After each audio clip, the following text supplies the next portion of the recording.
Inside you have the software manual, and it comes with a light version of DaVinci Resolve on a SD card, and that also has the manuals and whatnot on there as well. And I already opened this particular one up.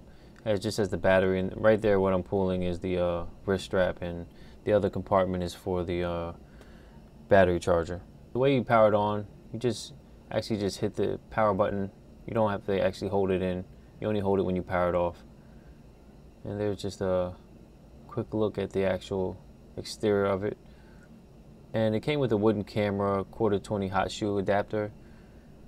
And one thing that I do have an issue with these 1/4-20 mounts is that because it's metal on metal, a lot of times they'll eventually unscrew itself out. So you might want to put like a very thin rubber gasket, maybe get it from Home Depot or something like that to help really lock it in. And on here I don't have a Allen wrench or anything, so I'm just kind of screwing it in by hand, and just making sure that the wooden camera logo is facing, well, you can have it any way you want, but I would think the normal way of doing it is the wooden camera would be facing away from the camera body like I have it here. And that's just for any accessory, whether it be a microphone, a light, or just anything you want to hook it to. And right there's the Allen wrench.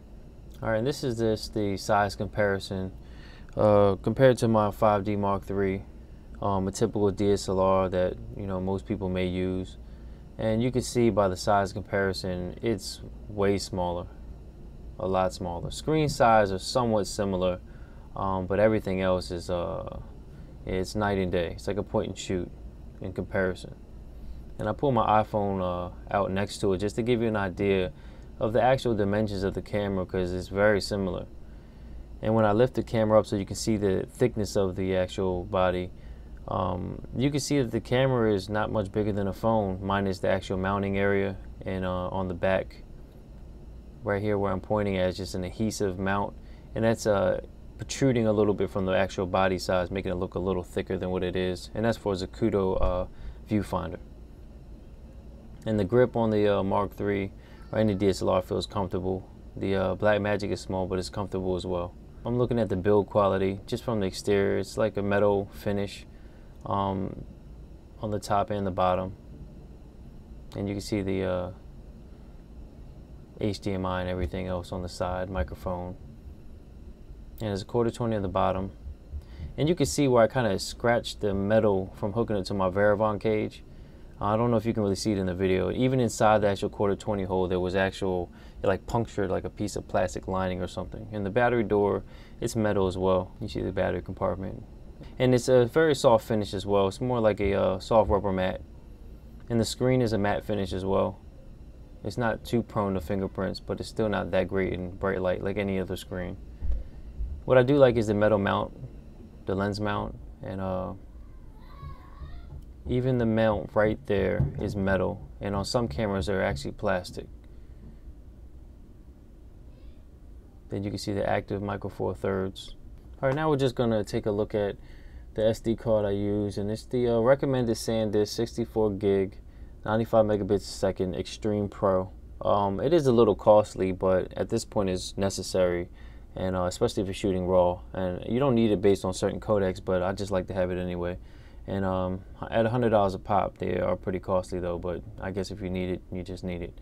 You can see the level meters they added now as I'm snapping my fingers is moving and adjusting, and that was with a recent firmware update. You can see it says ready for the SD card, the codec I'm using, how much time you have available with that particular codec, because that changes drastically. The frames, the size, ASA, ISO, all that stuff, shutter angle is all on top, including white balance. You see the levels meter with the audio and with the actual histogram. And once you hit the focus button for a manual lens, the green highlights show up, and it's basically allowing you to focus properly. The iris button, I believe, is what stops down the lens from having no peaking. People complain a lot about these controls, up, down, left, right, in the middle OK button. And it is if you always want to change all these things over and over, and you can't actually see what's going on while you're recording it or changing it, but it can still record as you change it. And there's 200, 400, and 800 ISO or ASA settings, 800 being the native, and also 1600, which is a boost above. And then you have the white balance settings, and you can see all the different ones here. In the ISO, anything from 200 and 400, you're just stopping the actual native ISO down a stop or two stops. and the shutter angle. These are the different ones that they have. I usually stick to 180 and just even 24 frames a second. This is the audio inputs and outputs and the percentages. And then the recording, you can see the different recording formats: ProRes LT, Proxy, RAW, HQ, 422. I always leave it on LT or RAW. Based on my simple test, non-scientific, I can't really tell too much of a difference. And you can shoot in film or video as it's recording. Film is just more of a log format, and video is more of a somewhat contrasted output. And then the display, you can actually change the dynamic range to show on the screen film or video, because sometimes it's hard to gauge the actual footage by looking at it film. So I leave it on video for recording. But if you put it on RAW, you can view it in video or film, but it's actually only recording in the film format, which is a flatter setting. So you can't change it here now if you try to. But I like LT actually. It gives me a good amount of time. And the zebras, these are different options: 75%, and then it goes to 100%, 75, I believe, 80, 85, 90, 95, 100, and off. HDMI overlays, just if you're adding an external monitor, it pretty much overlays some information. And you can, I never check the guides and the rest of them. I always leave it on all or just off. And this is just the time left for ProRes LT, and it gives you a tremendous amount of time. And this is a new card, so with RAW you'll see it calculate how much time you actually have, and it's only 12 minutes of RAW footage on a 64 gig card. And then there's record, play, rewind, fast forward buttons. The play is also used as the pause function as well. So I'm recording right now, and you can see the red dot up top, and it's showing how much you actually are recording, how much time. That's showing you how much time you have left. And you can see the histograms. You can't actually delete footage, and you can't format the camera or the card in the camera as of yet. But I'm pretty sure that they'll end up doing something like that. I think in some firmware updates for the actual cinema camera itself, they added some of those features. So I'm sure it can happen.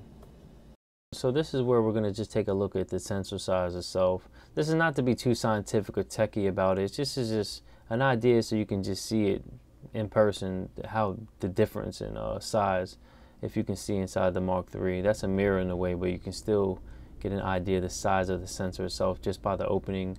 And you can see the sensor in the BlackMagic Pocket Cinema Camera, and it's really small. And because of that large sensor size is why something like the Mark III is a lot more efficient in low light. Active micro four thirds. I have no lens that are active micro four thirds, so I can't adjust anything from the actual controls like aperture or use the iris button to level anything out. So everything is manual.